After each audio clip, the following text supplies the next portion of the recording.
Você está no podcast Conversa de Pai. Eu sou o Rodrigo Serafim e aqui você vê dicas para você, pai, mãe, cuidador, educador, sobre novos caminhos para uma educação mais conectada e com maior vínculo com seus filhos. Estou aqui com ele, que é administrador de empresas, head de trade marketing da PR Spices, CEO da Hora H Diversidade, escritor do Pai Presente, estamos juntos, inclusive, palestrante Felipe Requião. Bem-vindo, meu velho. Muito prazer. Que legal estar aqui, Rodrigo. Muito boa tarde, bom junto. dia ou boa noite, né? Ou, depende da hora que a pessoa está ouvindo, né? É isso aí. Nossa, você foi o único que falou isso. Parabéns. O cara tá preparado pro podcast, gente. Você viu que eu ensaiei, né? Você ensaiou bem, cara. Ficou bom pra caramba isso que você falou. Eu tenho uma pergunta antes de começar. Pra mim? É. Vai lá, manda aí. Essa é a caneca que eu vou levar embora de recordação? Não, ela vai no seu endereço, na sua residência em Valinhos. Porque a nossa equipe, ela não teve tempo hábil de produzir canecas. Estamos atrasados, estamos com muitos podcasts. Você já sabe da que nossa ótimo, agenda, né? Mas, cara, deixa eu te fazer um comentário. Hoje nós vamos falar aqui, antes de ser pai, eu sou homem. Cara, que tema, hein? Tô com medo, né? hein? Tô com medo desse tema. Não é pra qualquer um. Pô, mas antes de a gente começar a falar, deixa eu fazer uma pergunta pra você. Meu propósito é ajudar pais e mães em novos caminhos, novas possibilidades para uma educação mais respeitosa. Uhum. Qual que é o seu propósito? Olha, atualmente, o meu propósito, Rodrigo, tem sido promover espaços de reflexão e conscientização sobre o nosso papel no mundo. E o nosso papel, eu puxo muito para a sardinha de nós homens.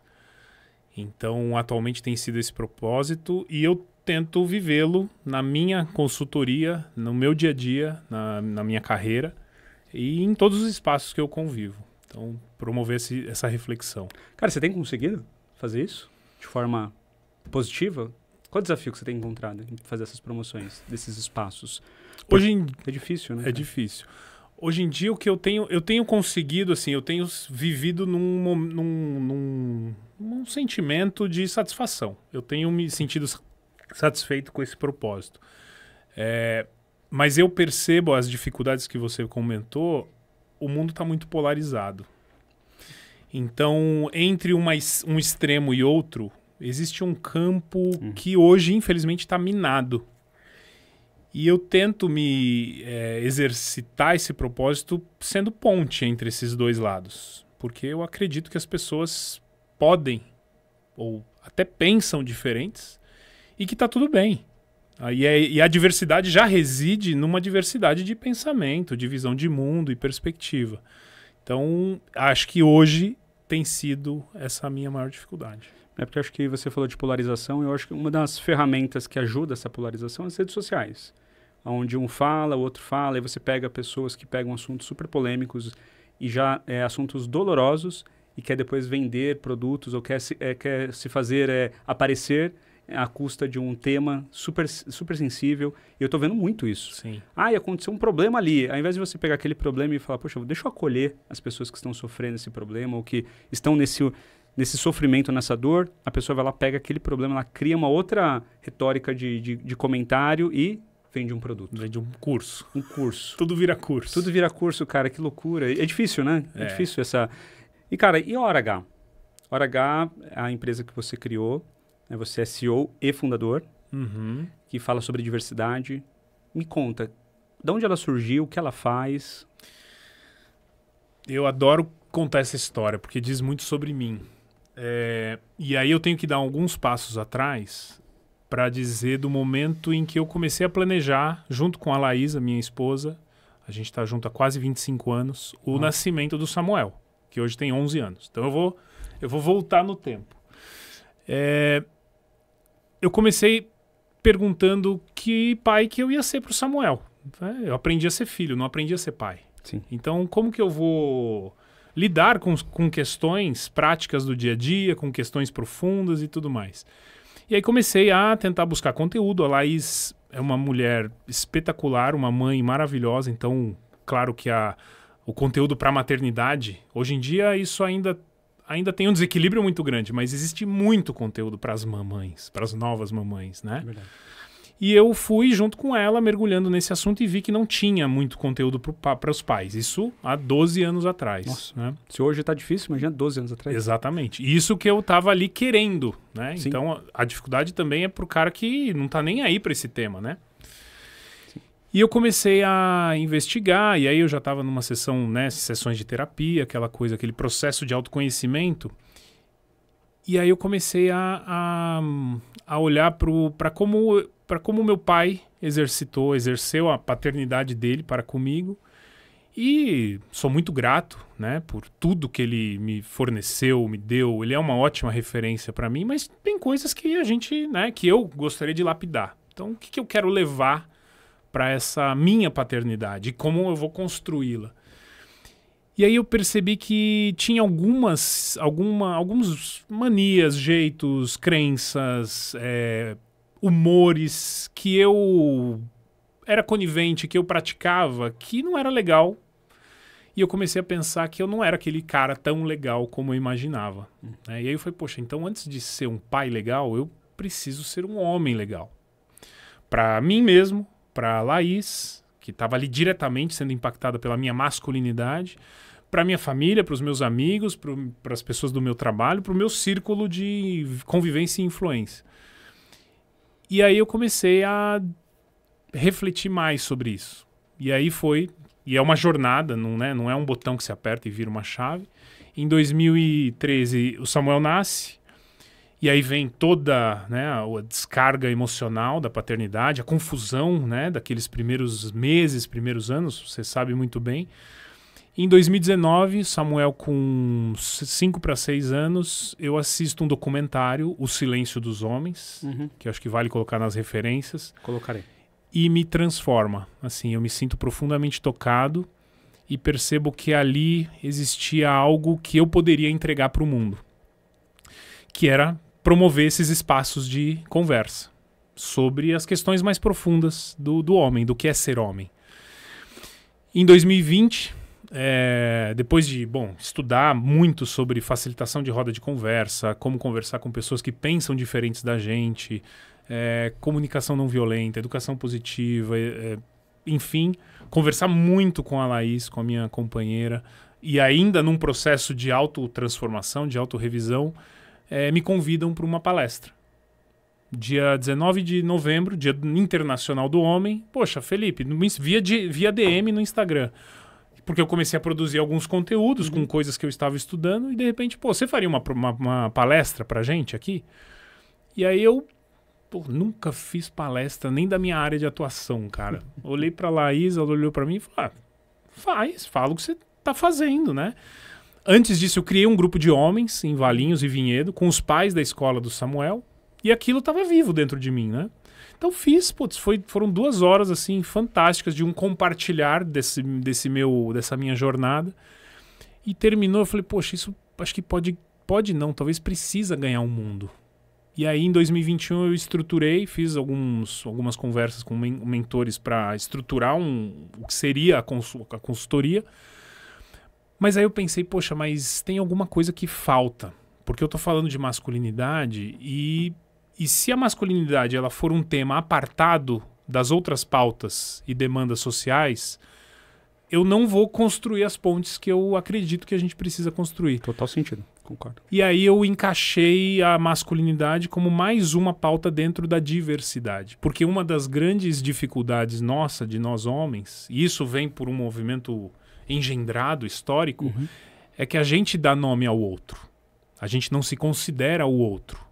E ainda mais eu, um homem branco, hétero, cis, né, classe média, média alta, cristão, vindo de uma família, né, estruturada. Então, eu tendo os meus privilégios, é fácil nomear as outras pessoas como outros. Então, são os, são as, são os, são as, são os, são as e eu. Eu não estou implicado. Então, eu falei, não, então a Hora H, que é o nome da consultoria, ela vai falar sobre diversidade. E eu sou o representante dessa masculinidade. E, no fundo, a Hora H hoje é um hub de diversidade. Então, projetos que envolvem pessoas negras, eu entro como uma ponte entre representantes da comunidade negra, muitas startups, muitas consultorias lideradas por pessoas negras que se somam ao meu negócio e eu aprendo com eles e eles aprendem comigo e a gente consegue entregar projetos mais robustos, né? Ou pessoas com deficiência. Então a gente faz esse intercâmbio relacionando as nossas pautas. Você foi a ponte para mim. Lembra? Quando eu te conheci, eu vi a sua empresa, aí eu vi que você era diversidade, eu estava fazendo um evento aqui no ABC, aí eu te liguei. Verdade. Eu falei, Requião, tô fazendo um evento, eu queria muito uma pauta de diversidade nesse evento, para falar sobre o tema, que eu acho super importante trazer isso à tona. Sim. Aí você falou, pô, Rodrigo, isso que você quer, você vai ter que falar com o Humberto Baltar. Botou o contato, fala que eu que passei o contato, chamei o Baltar, incrível, ele fez uma palestra incrível no meu evento, ele teve vários fãs, inclusive, lá no dia. Ele foi online, tá? Ele não pôde ir presencial. Mas foi incrível a apresentação dele, foi incrível, incrível. Tanto é que no dia que ele veio aqui no podcast, nós falamos sobre isso, né? Sobre essa energia que ele traz. Sim. E foi você que foi a ponte, cara. Então você... Que legal. Então eu sou um case da Hora H. Sou um case? É um case. Me manda seu logo pra eu pôr no site. Vou pôr, cara. Eu sou um case da Hora H, E foi, olha, você falou isso, lembrou muito bem. E no podcast do Humberto aqui com você, ele falou muito do propósito dele ser a conexão entre pessoas. Conectam pessoas, são pessoas através de outras pessoas. De outras pessoas. Olha só, a gente sendo a gente sendo pessoas por meio dessa conexão real. Olha que bonito. Cara, e a Hora H, então, ela ajuda empresas a incluírem a diversidade no seu dia a dia. É isso? Talvez não incluir a diversidade, porque a diversidade não está lá. Ah, entendi. A diversidade somos nós, todos nós. Tá bom, entendi. Então, no fundo, a Hora H, ela contribui com a transformação cultural de pessoas e de organizações por meio de projetos de diversidade. Perfeito, muito mais profundo. É um programa, projeto, para realmente transformar a cultura. Isso. Porque não adianta você ir lá e fazer uma palestra de diversidade. Exato. Que a empresa vai ser, hoje somos diversos. Já dei o check. Check. Não é assim, né, cara? Não é. É uma construção coletiva com uma intenção de transformação individual. E quantas empresas a Hora H já ajudou nesse processo de transformação? Cara, sabe que eu nunca fiz esse inventário? Não fez? Faz aí depois. Mas eu acho que... Tem um aqui na sua frente, um que você já ajudou já. Já tá aqui. O que me dá muito orgulho. Mas eu acho que são mais de 60 empresas. 60 empresas, desde 2020. Cara, que incrível isso.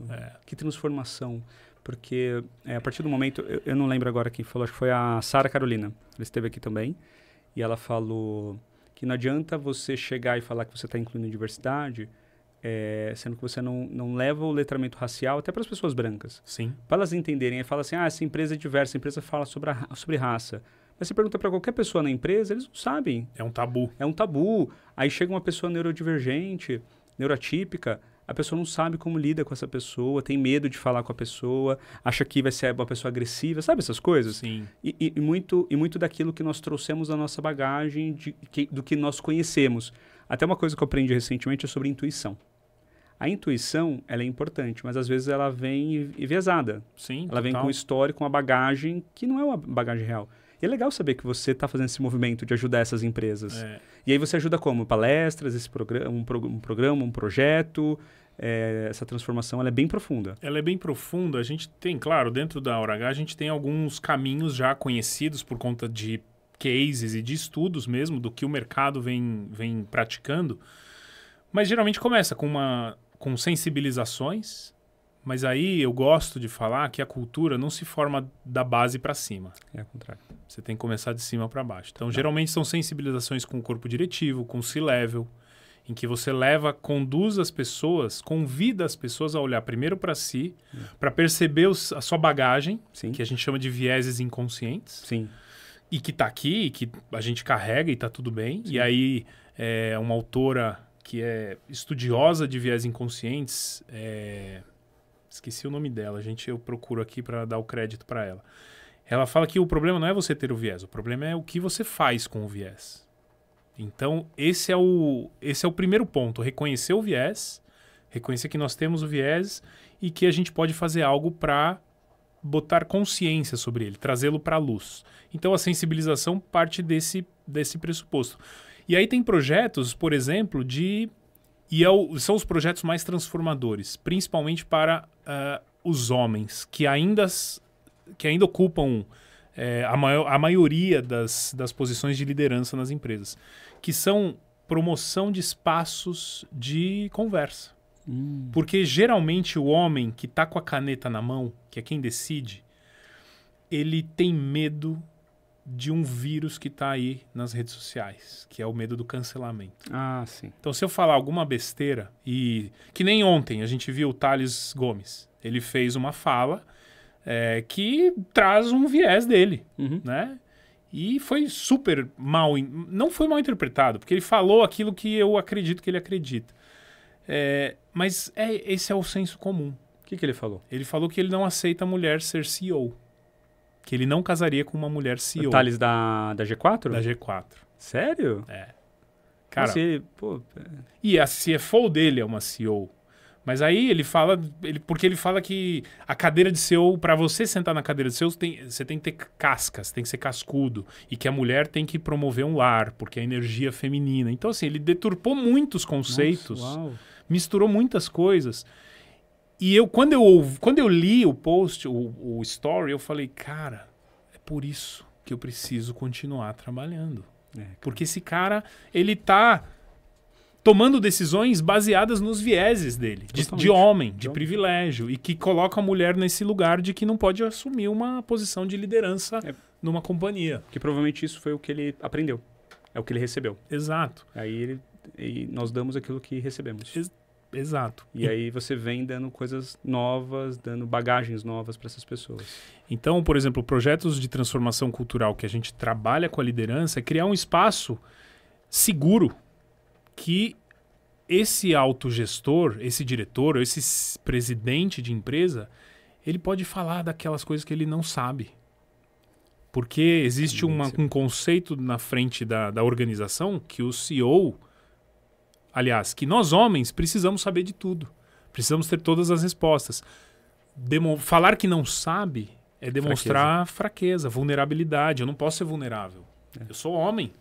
Então, abrir um espaço dentro da empresa em que diretores possam ser quem são, para além da máscara da empresa, é onde começa a transformação. É incrível essa transformação cultural que você causa, mas eu queria fazer um paralelo. Como é na sua casa. Como que foi com o Samuel? Porque acho que é o nosso desafio também. Sim. Como que você traz a diversidade para o Samuel? Olha, Rodrigo, é um desafio justamente pelo recorte social, pelos marcadores sociais que eu tenho e que minha família tem. E que não era, há pouco tempo atrás, naturalizado. Então, acho que essa é uma palavra importante para a gente demarcar. A naturalização de que somos diversos, né?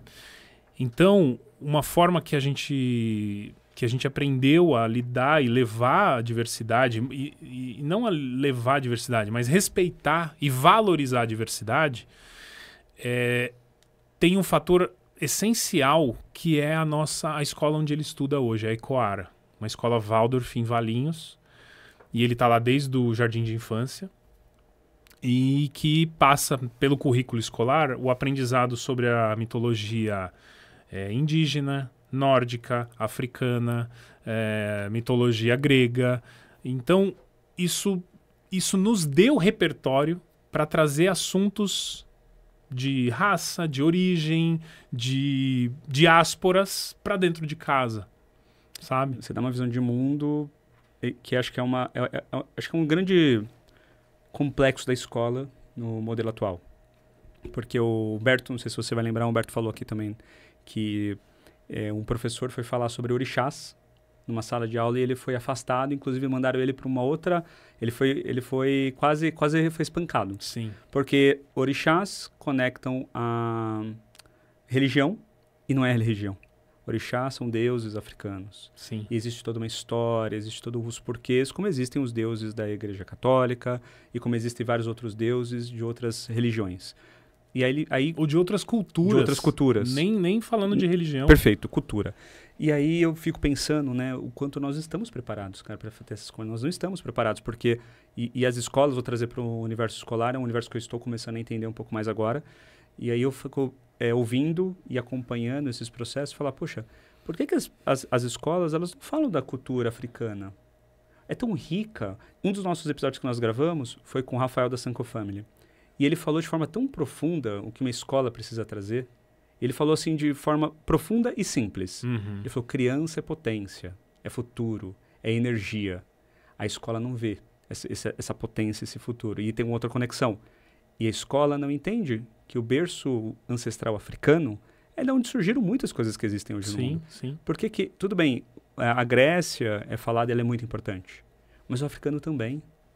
A cultura, e nós entendemos essa questão de culturas diversas, é o que você falou, passa pelo processo de nós ensinarmos para os nossos filhos que existem outras culturas, existem outros mundos. É o que o Samuel provavelmente deve ter vivenciado. Então, para vocês, a conversa foi mais curta, né?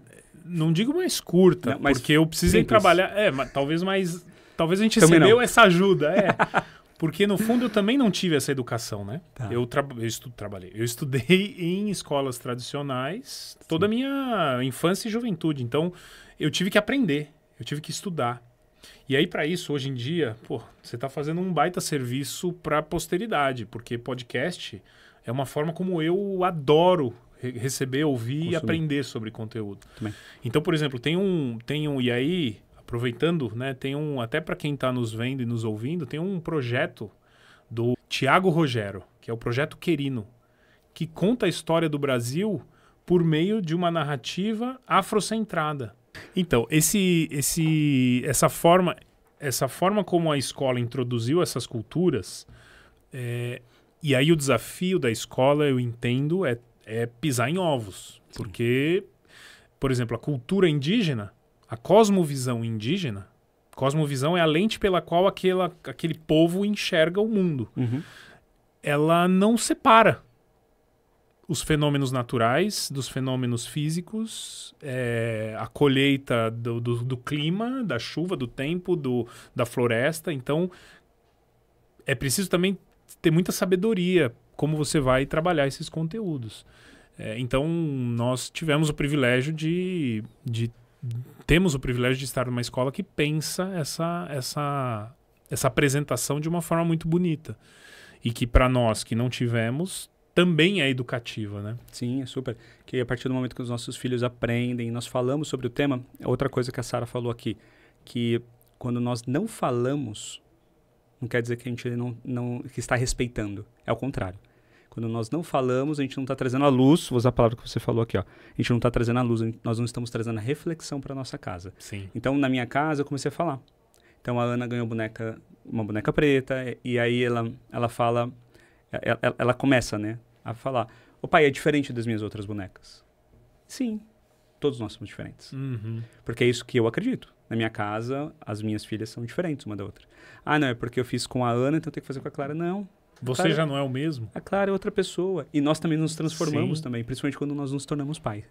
Principalmente. Meu Deus, que transformação maluca. Total. Mas quando você falou que quando a gente não fala, na verdade a gente está apagando. É invisível, né? Invisibilizando. É muito verdade. Sim. E é assim que a gente vai, assim, pelo menos como eu fui aprendendo na minha infância. Você viu uma pessoa com alguma deficiência na rua, não, filho, não olha, não comenta. Então você vai criando um tabu. Eu não posso me direcionar àquela pessoa. Aquela pessoa é muito diferente, eu não posso falar. Hoje em dia, às vezes eu encontro pessoas que se definem como pessoas com deficiência, e às vezes não é uma deficiência aparente. Eu não tenho mais a vergonha que eu tinha no passado de perguntar: qual é a sua deficiência? Você gostaria de falar, tudo bem eu te perguntar sobre a sua deficiência? E a grande maioria das vezes a pessoa não se sente incomodada quando eu falo, porque isso faz parte de quem ela é também. Não define, mas faz parte de quem ela é. E ajuda a trazer uma certa educação, né? Cara, não define. Para um dos rótulos, né?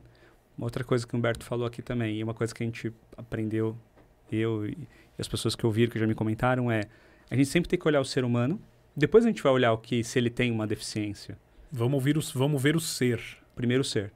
Perfeito. E foi exatamente isso que ele falou. Primeiro vamos ver o ser E depois nós vamos entender se ele tem alguma neurodivergência, se ele tem algum tipo de limitação, se ele tem algum tipo de deficiência. Alguma acomodação que precisa ser feita para ele participar. Porque isso vai de entender, realmente. Eu acho que isso está muito conectado à diversidade. Sim. Porque a diversidade é isso. É de você respeitar, primeiro, o ser. Tem um ser humano ali, gente. Ponto. E ele contou várias histórias, né? Que o Apollo, né? Ele passou por várias situações com o Apollo. E ele também passou por várias situações onde as pessoas têm medo. É o que você falou. Tem medo até de falar. Quando sabe que a pessoa tem medo de perguntar. Cara, eu sou um ser humano. Eu sou uma pessoa. Eu tenho necessidades. Eu tenho desejos. Eu sou um ser humano. Sim. Então, vamos respeitar primeiro esse ser humano? Na sua casa, com Samuel, teve algum caso que aconteceu que foi diferente, que você achou, falou, que legal, tá acontecendo. Ele mostrou que ele entendeu o que é diversidade. Algum caso na rua, com um amigo? Já aconteceu algum caso que você pode comentar? Putz, são vários, eu poderia... Tem um aqui bem especial, assim, que ficou muito marcado.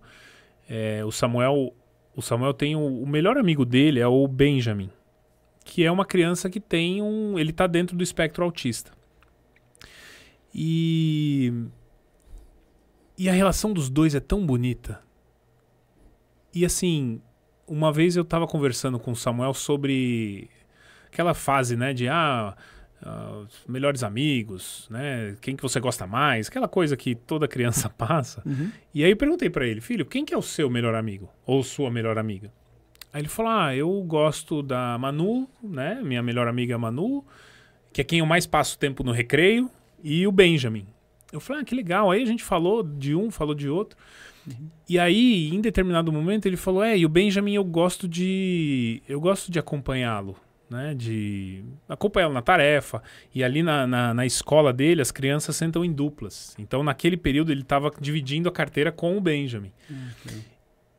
E ali ele falou de uma maneira tão naturalizada que o Benjamin tem o tempo dele, tem o jeito dele, e que ele respeita, e que a turma aprendeu e respeita. Então, assim, sabe quando você fala, caramba, que legal, assim, não é algo distante e nem estranho. É algo que... E aí é um pouco do que dentro da Hora H eu procuro pregar, sabe? A gente precisa aprender na diversidade e não com a diversidade. O com eu coloco a pessoa como um objeto de estudo. E na diversidade, eu me aproximo desse objeto, quer dizer, eu me aproximo dessa vida, desse ser, dessa pessoa, e eu troco, e eu aprendo, e eu coloco um pouco de mim, e eu recebo um pouco dessa pessoa.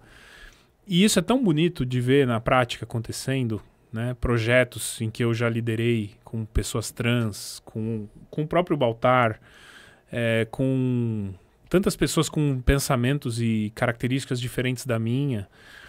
E tem eu sei que você gosta de frases, né? Tem uma frase que eu não sei a quem é atribuída, que é: sozinho nós vamos mais rápido, mas junto nós vamos mais longe. É africano. É africano. É um provérbio africano. Eu não sei o nome da palavra que define isso. Mas é um pouco do que eu procuro viver no dia a dia e vejo ali no ambiente escolar do Samuel isso acontecendo. Tem a ver com a sua casa, tem a ver acho que com a escola, é fundamental, porque outra coisa que eu acredito, que não adianta só você ter só esse apoio na casa, se a escola ela vem traduz tudo diferente. Né? Você tem ali, a diversidade ela é tratada como uma exclusão e não como uma inclusão, e por aí vai. Né? Porque é comportamento, é a forma que nós ensinamos, é as outras crianças, igual você falou, né? Que os amigos do Samuel entenderam que o Benjamin ele tem um tempo dele. Isso, e que tá tudo bem. Cara, imagina para os pais do Benjamin saber que ele está sendo tratado. Inclusive, isso pode até ajudar ele na evolução dele, no desenvolvimento como ser humano. Porque ele sabe que ele está sendo pertencente, ele não está sendo excluído. Ele tem um amigo, que é o Samuel, que acompanha e que entende ele. Né? E provavelmente ele deve fazer coisas que o Samuel vai aprender também. Cara, é uma troca tão rica, tão rica. E é um ambiente escolar que está trazendo, além do que vocês ensinam também, você e a Laís, né? Sim, a Laís. Além do que você e a Laís ensinam em casa, que é fundamental. É um pilar fundamental. E uma outra coisa que eu sempre penso, você está falando muito sobre masculinidade. Masculinidade tóxica. Como isso afeta. Eu tenho 2 filhas. Tá bom. E um dos meus objetivos é fazer com que elas sejam empoderadas. Falem o que pensam, o que sentem, saibam falar sobre sentimento, se posicionem quando tiverem que se posicionar, que sejam elas, que entendam sobre amor, que entendam sobre o que é realmente uma relação que... Ah, legal, eu entendi o que é amor. Meu pai, minha mãe me amam desse jeito. Sim. Eu sei o que é ser respeitado. Mas quando nós vamos para um viés da masculinidade, aquela masculinidade que é tóxica, que seja o machismo, seja aquela opressão, fazer com que o filho seja algo que o pai deseja que ele seja, e não que, de fato, o filho faça o que ele sonha em fazer. Sim. Eu tenho uma frase que eu gosto, quero muito que as minhas filhas elas sejam felizes. Se elas vão ser bem-sucedidas ou não, aí é um detalhe para mim, mas que elas sejam felizes. Que elas possam fazer na vida delas, no futuro, o que enche o coração delas, que faz com que elas brilhem os olhos, que seja o propósito delas. Sim. Porque elas perguntam para mim, pai, o que você faz? Aonde você vai? Eu falo, vou ajudar as pessoas. O papai vai transformar as pessoas. E elas ficam, como assim transformar na cabecinha delas? Estou plantando uma semente, porque eu quero que elas entendam o que eu faço. E mesmo quando eu vou fazer algo que não é exatamente do meu propósito, desse meu movimento, eu estou indo transformar pessoas. Porque não é lugar. Não é eu no meu mundo corporativo ou você no seu... É todo lugar, cara. Sim, todo lugar. Como você lida com o Samuel com relação a essa questão da masculinidade? Mostrando para ele, fala, filho, você pode ser o que você quiser. Como que funciona isso na sua casa? Eu acho que primeiro sendo exemplo, Rodrigo. E aí, abrindo espaço para as emocionalidades, né, para as nossas emoções que estão vivas na nossa existência e buscando não encaixotá-lo, né? E essa é uma parte extremamente difícil, porque eu sinto que eu vivi dentro dessa caixa do que, né, o Paul Kivel, um ativista educador americano, estadunidense, definiu, que é a caixa do homem, que é um conjunto de expectativas sociais sobre o que é ser homem. E ser homem é ser forte, ser sexualmente ativo, ser violento, resolver as coisas na base da porrada, falar grosso, né, ser sexualmente impositivo, ser heterossexual, enfim, várias características que aí eu acho que também é importante e didático a gente falar sobre essa chamada masculinidade tóxica, que a masculinidade não é tóxica. O que são tóxicos são esses comportamentos que geralmente fazem parte dessa caixa. Entendi. Que definem o que é ser homem. Então, o tempo todo, com o Samuel, como ele é menino, é muito fácil eu reproduzir a mesma educação do que é ser homem que eu recebi do meu pai, que depois de 36 anos eu tive coragem de perguntar para ele como ele aprendeu a ser homem. E ele falou, não sei, filho. Eu acho que eu aprendi olhando as atitudes do seu avô, que não eram tão legais. E tentei limpar aquilo que eu achava que não era legal e tentei reproduzir aquilo que eu achava que era legal. Então, quantos homens que estão vendo, que estão nos ouvindo, que vão nos ouvir, que vão nos assistir, já se perguntaram, né? O que é ser homem para mim? Como que eu estou exercendo esse meu papel de homem? Muitos de nós, e para mim é uma questão, a gente se deixa definir pelo trabalho. Então, né, e aí, às vezes, numa roda de conversa entre homens, é muito comum, né? Eu já facilitei algumas. Você pergunta assim, ó, se apresentem sem dizer o que vocês fazem. Cara, eu já enfrentei 6 minutos de silêncio. Os caras não sabiam por onde começar. Caramba. É como se tirasse o chão dos caras e agora? Quem que eu sou? Cargos, empresa que trabalha, títulos. Cara, como você fala de você sem falar o que você faz? Isso diz muito sobre o tipo de homem que você está sendo. Então, com o Samuel é uma constante auto-observação, Rodrigo. E é um desafio diário, assim. Não é porque eu trabalho com o tema que, não, é fácil. Pelo contrário, porque a consciência vem na mesma proporção, né? Tem uma frase muito boa que uma amiga minha falou, Marina Valverde. Nós ficamos pensando muito sobre o que eu quero que meu filho seja, ou o que eu quero que as minhas filhas sejam. Uhum. Mas nós temos que pensar o que eu não quero que ele seja, o que eu não quero que elas sejam. Quando nós pensamos isso, nós temos uma conexão profunda sobre, cara, eu não quero que minhas filhas sejam, eu não quero que elas sejam submissas, eu não quero que elas não tenham voz ativa. E talvez você tenha também do Samuel. Uhum. Quando a gente pensa isso, a gente tira um pouco desse, eu quero que meu filho e minhas filhas sejam felizes, que eu falei. É fácil pensar, mas o que eu não quero que ela seja? Cara, isso é uma reflexão que nós fazemos, eu faço, eu e a Mayara fazemos sempre. Porque é uma preocupação. E nós sabemos que nós somos o exemplo, nós somos a inspiração dos nossos filhos. A primeira e a principal inspiração dos nossos filhos, principalmente na primeira infância. Sim. É aquilo que eles vão entender, como nós lidamos. O Samuel vai entender o que é ser homem vendo você. Sim. Ele vai ter outras inspirações? Vai, o avô... Mas você é a principal inspiração dele. Não, e é o tipo de aprendizado que você não faz uma apresentação de 60 slides e fala, Samuel, vamos cá, ó, reunião com o papai sobre o que é ser homem. Tô mandando invite. Tô mandando um convite pro seu e-mail. Cara, não, é na atitude. Então é a forma como ele vê, primeiro, como eu trato a minha esposa, a mãe dele, como eu cuido de mim, como eu cuido dele, como eu me relaciono com as pessoas da minha vizinhança, dos avós, com os meus amigos, com os meus papos e tudo mais. Só voltando, a referência de viés inconsciente é a Mahzarin Banaji. É uma psicóloga estadunidense especialista em vieses inconscientes. Depois você me manda que eu vou colocar a referência. Pessoal, vou colocar a referência na descrição do YouTube.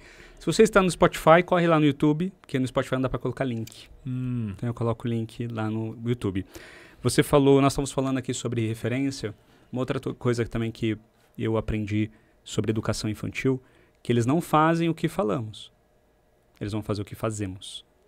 Nós somos exemplo. Total. Nossa, você viu que a Ana fez, o que a Clara fez? Sim, ela fez porque nós fazemos. E ponto. E é isso. Deixa eu fazer uma outra consideração aqui.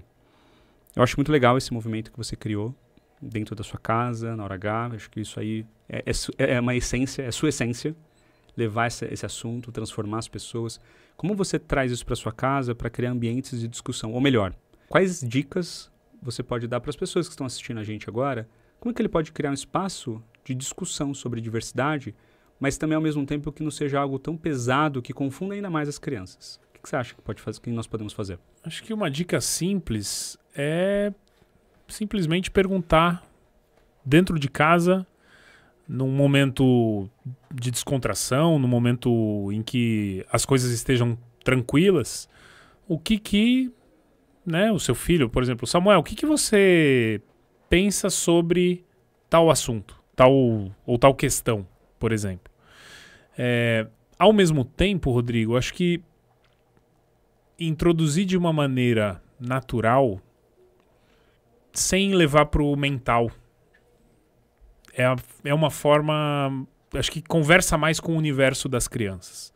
Então, livros infantis que tratem sobre o tema, desenhos. Cara, a Disney está num caminho, na minha visão, sem volta, de abordar temas sobre diversidade geracional, diversidade étnica, diversidade de origem, né? E isso assistir o filme e simplesmente permitir que aquele desenho, que aquela animação faça parte do repertório da família, né? E, de repente, até perguntar, nossa, por exemplo, aquele filme, aquela animação que é o menino que é peixe. É Luca. Silêncio, Bruno! Não é? É Luca, não é? Luca. Cara, é um filme que fala sobre diversidade. Totalmente, do começo ao fim. Do começo ao fim. É o diferente. É o que, né, não precisa ser atacado, precisa ser oprimido. Poxa, é difícil você falar, levar essa pauta pro racional, porque para as crianças, cara, não faz sentido o racismo. Não faz sentido a exclusão social. Não faz sentido. Então, assim, tá no adulto o preconceito. As crianças vão aprender à medida que os adultos vão não olhando para o seu próprio preconceito. Está em nossos vieses inconscientes. Totalmente inconsciente. Totalmente. Está lá dentro, guardadinho, porque em algum momento nós aprendemos que devíamos tratar a outra pessoa de um jeito diferente. É isso. Eu concordo com você. E eu acho que até essa beleza que você estava falando do Samuel e do Benjamin lá atrás, acho que tem um pouquinho a ver com isso. Dessa simplicidade de ele entender, poxa, ele tá junto comigo aqui. Tá do meu lado. Não tem diferença. Não tem diferença, Não cara. tem diferença. Assim como eu tenho alguma habilidade, algum gap de habilidade em uma determinada tarefa, uma outra pessoa tem um outro gap, ou tem uma outra velocidade, e tá tudo bem, né? Então eu acho que... E aí tem um vídeo que fala sobre isso. Não sei se você já viu, um vídeo de... Acho que foi um pai ou uma mãe trouxe o filho para ver algumas fotos de crianças. E aí ele vai passando e as fotos vão mudando e são crianças diversas. Então tem 2 meninos pretos brincando, um menino preto e um menino branco brincando. E aí o pai pergunta... O que você tá vendo aqui? Tô vendo 2 crianças brincar. E aqui? Tô vendo 2 meninos empinando pipa. E aqui? Tô vendo 2 meninas brincando de casinha. E fala o que tá acontecendo. E fala o que tá acontecendo. Em nenhum momento diferencia pela cor, pela origem, por qualquer característica fenotípica, por exemplo. É uma baita lição. O preconceito tá em nós. As crianças vêm com... elas vêm com HD limpo, né? É a gente que vai imprimindo a sujeira, né? Digamos assim. Então, isso diz muito sobre o que você falou de eles aprendem pelo exemplo, pela imitação. Tem uma médica pediatra antroposófica, doutora Ana Paula. Depois eu dou o crédito correto para ela. Ela fez uma palestra uma vez na escola e eu nunca me esqueci dessa palestra. Ela falou o seguinte: a gente fala, meu filho é desobediente, meu filho não respeita, meu filho responde, meu filho grita, meu filho não sei o que lá. E ela falou o seguinte: quem é o adulto da relação entre você e o seu filho? A resposta é óbvia, né? Numa sala com 50 pais e mães, somos nós, né? Então, se você quer que o seu filho, sua filha, tenha uma mudança de atitude, mude você. Cara, você acredita que aquela semana eu tava meio... tava meio de saco cheio do trabalho, cansado, muita coisa. E eu já vinha de uma sequência de semanas que, sabe, quando bate o despertador e você dá um tapa nele e vai de 10 em 10 minutos, meia hora, de repente passou 2 horas e você... Aí que você, ai meu Deus, tem que acordar. Acho que quem nunca, né? E eu tava num período assim. E o Samuel reproduzia esse mesmo comportamento. Sim. Não me orgulho de nada disso, né? Mas é um aprendizado. A Laís acordava, ia lá acordar o Samuel, voltava, começava a se cuidar e eu dormindo. E o Samuel não acordava. Ela tinha que voltar lá 3 vezes. Na 4ª vez ele vinha com cara de sono, todo remelento e tal. E aí um dia, no fim de semana, a gente conversou e ela falou: Fê, tá puxado pra mim. O que tá acontecendo, né? E aí eu pude me abrir, pude conversar sobre o que tava passando e tal. E aí eu falei, segunda-feira eu vou... Lembrei da Ana Paula, da palestra. Falei, segunda-feira eu vou mudar. Mudei segunda, mudei terça, mudei quarta. Na quinta-feira o Samuel acordou antes de todo mundo. Então assim, cara, é atitude. É aquilo que está sendo movimentado dentro do mesmo ambiente. Então isso me joga para um lugar de responsabilidade. Perfeito. Muitos falam sobre educação parental e acham que educação parental é nós, educadores parentais, chegarmos e educarmos os filhos. E, na verdade, não é. É totalmente educar os pais. Exatamente pelo motivo que você falou agora. Nós influenciamos, nós inspiramos, nós atrapalhamos. Na maioria das vezes. Tudo bem, né? Eu ouvi uma vez num podcast aqui você falando sobre o Murilo Gun, que sou fã também do cara. Nossa, e ele fala, tem um curso dele que é Criando Crianças Criativas, né? Cri. E tem um curso antes que é o Reaprendizagem Criativa. Isso aí. Porque para criar crianças criativas, eu tenho, como adulto, que reaprender a ser criativo. Tem que reaprender. Porque a gente deixou de ser. Deixou de ser. Eu vou desaprendendo à medida que eu vou desenvolvendo, que eu vou crescendo. E como é que eu não limito a criatividade da criança? Como eu não imprimo nela os meus vieses? Então, assim, e assim, e aí a criança vai desenvolvendo. O Samuel tá com 11 anos. Hoje a gente já tem outros níveis de conversa. Aí é diferente já. Já começa a elaborar mais questões, a refletir mais. Então, Hoje, às vezes, eu questiono. Ah, mas por quê? Às vezes ele traz alguma coisa meio que não condiz com o que a gente tem como valores e eu devolvo. Ah, mas, filho, faz sentido isso que você está trazendo? Vamos pensar juntos? E aí, junto, a gente vai desconstruindo um pensamento que era originário de um viés. E é tão bonito quando ele fala, nossa, papai, é verdade. Não faz sentido. Ou ele te convence. Ou ele me convence. Eu falei, caramba. Tem razão. Tem razão. Cara, a Ana com 4 anos me ensina. Eu levo problemas pra ela. Filho, papai tá com um problema, aconteceu tal coisa.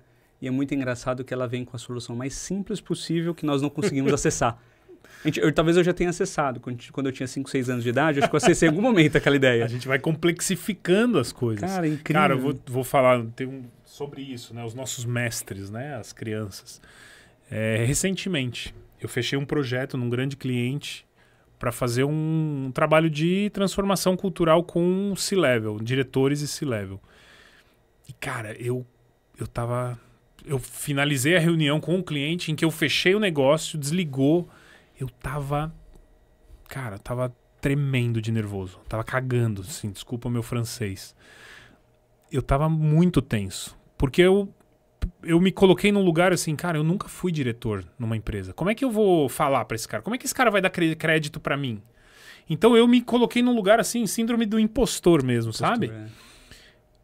E aí eu fiquei lidando com aquilo durante a tarde toda. Chegou a noite, no momento de jantar, eu e a Laís e o Samuel.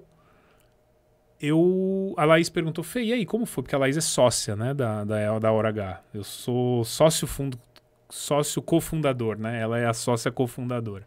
Mas quem tá atuando atualmente sou eu.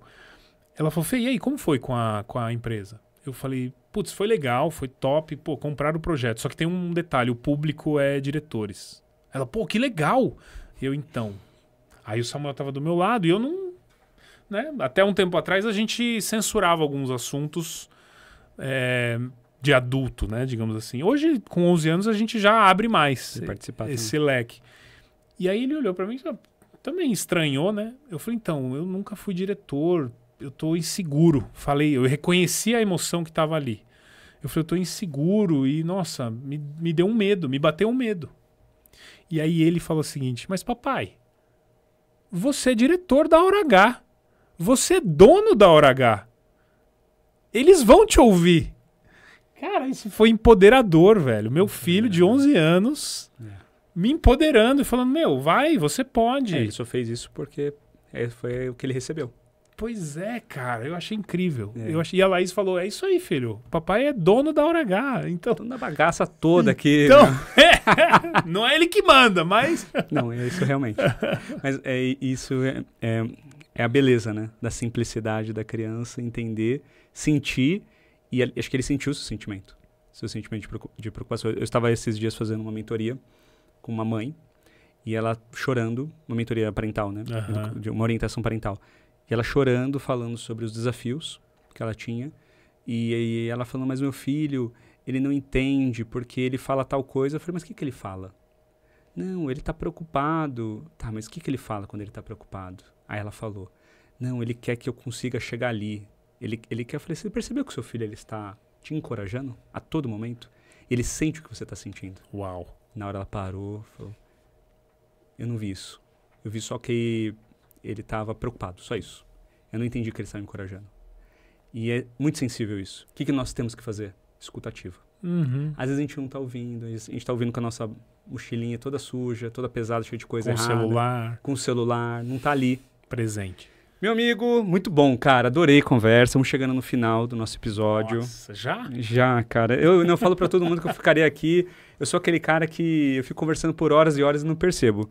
E você não vai embora, sabe? A gente vai ficar conversando aqui ainda no café aqui ainda. Bom, então eu tenho 2 perguntinhas que eu faço pra todo mundo que tá aqui comigo. Mas uma pessoa que me inspirou nesses últimos episódios que eu gravei, ele fez eu mudar a pergunta. Então, vou mudar a pergunta pra você. Uau, justo comigo. Com você. Foi premiado. Você foi o premiado. Eu sempre pergunto assim, se você pudesse mudar algo no mundo, eu vou mudar. Você pode mudar algo no mundo. O que você vai mudar no mundo? Uau. Quanto tempo a gente tem mesmo? Acabou já, na verdade. Mas pra você eu te dou uns minutinhos. Eu posso mudar algo no mundo. Pode. Eu tenho esse poder. Você tem. E não é isso não é algo... Isso é um detalhe importante, tá? Dessa sua resposta. Nós não estamos falando de algo conceitual. Eu estou falando com certeza. Você pode mudar. Você está mudando. Você já muda. Eu acredito. Não, eu posso mudar o mundo. Eu posso mudar o mundo em um lugar mais respeitoso, menos violento para todas as pessoas, inclusive para nós homens, e mais acolhedor. Boa. Você pode mudar, cara. Eu tô mudando. Porque pegando na frase do seu filho, quando você foi fazer o projeto com os diretores, a sua essência, o que você tem dentro de você, para muitos, uma gota sua vai ser o oceano na vida dessas pessoas. Porque elas não conhecem, elas não tiveram. E quando nós não conhecemos, não existe. Sim, verdade. Então eu tenho certeza que você vai mudar o mundo. Você já está mudando. E, meu amigo, Felipe Requião, o que é família para você? Família, para mim, é a primeira escola das nossas crianças e a nossa própria escola. E aí a família aqui, ela não se limita a pai e mãe biológico, que muitas vezes não estão presentes, né? Seja por uma fatalidade, né? Ou seja por uma questão social, né? A gente sabe aí que mais de 10 milhões de crianças não têm o pai no registro, né? De nascimento. Então a família é algo mais, é um conceito mais, eu entendo que é essa escola expandida, né? Existe um provérbio africano também muito falado pelo nosso amigo Humberto Baltar, que é preciso uma aldeia para criar uma criança, né? Então eu acredito que essa aldeia pode ser a nossa família. A gente pode colocar pessoas para dentro, a gente pode deixar as pessoas irem e a gente construir a família enquanto a gente vai vivendo. Eu acho que essa é a definição de família. Primeira escola. Acho que eu não ouvi isso ainda. Não ouvimos, né? Primeira escola. Gostei. E é uma escola assim, onde a matemática, o português, a geografia é secundário. É uma escola de emoções, é uma escola de relações, é uma escola de vida, é uma escola, cara, de coisas mais profundas, de alma, de fé. É uma escola, é a primeira escola. E a segunda escola é a sala de aula. E aí é tão bonito quando tem a relação... Estão conectadas, né? Estão conectadas, quando há uma parceria, né? Uma complementariedade, um respeito entre o que está sendo transmitido na escola para o que tá sendo vivido dentro de casa e vice-versa. Então E aí, assim, lógico, eu estou enviesado porque a minha esposa, a Laís, é professora, né? Então é muito do que ela vive. Você sabe a transformação que a escola pode trazer para o mundo, né? Como pode transformar as pessoas. Que ela faz. Ela faz, né? Que ela faz. Ela faz. Que ela não faz. Pode fazer nada. Porque eu vou falar daqui a pouco de uma que vai fazer. E Felipe Requião, algumas pessoas te encontram nas redes sociais, meu amigo? Bom, eu não sou podcaster, digital influencer, eu não tenho milhões de seguidores, mas eu tô lá compartilhando um pouco do meu dia a dia, das minhas alegrias, dos meus desafios, @RequiãoFelipe. Hora H Diversidade é @horh.diversidade. Compartilho muitas coisas da consultoria no LinkedIn. Então o LinkedIn é Felipe Requião. Tem 2 perfis. Um em que eu sou o Head de Trade Marketing e o outro em que eu sou consultor de diversidade. Então não estranhe se vocês digitarem Felipe Requião, aparecerem 2. Pode chamar os 2 que eu vou dar atenção. E é isso, meu amigo. Pô, cara, fantástico, meu. Adorei esse bate-papo com você. Foi top demais. Adorei também. Baita energia. Cara, você tem muita energia, você percebeu? Obrigado. Foi uma puta energia boa, cara. Você trouxe aqui uma energia boa. Que bom. Que legal, cara. Fico feliz. Adorei esse bate-papo com você. Obrigado por ter vindo aqui. E obrigado você que está aí do outro lado da câmera. Antes de finalizar aqui, quero falar da Escola Colegari. Uma escola que respeita a criança em sua individualidade. Uma escola que entende que precisamos de uma aldeia inteira para educar uma criança. Uma escola que entende que toda a conexão com natureza, meio ambiente, ancestralidade, diversas culturas vão ajudar você e seu filho nesse futuro de crescimento para que eles sejam crianças felizes. Obrigado você. Deixa lá o coraçãozinho no Spotify, no YouTube. Visita lá a Escola Colegari, escola.colegari, Colegari com 2 L's, www.escolacolegari.com.br. E entenda como nós estamos transformando a educação aqui no ABC. Valeu, obrigado! Tem vaga para mim? Tem vaga para você.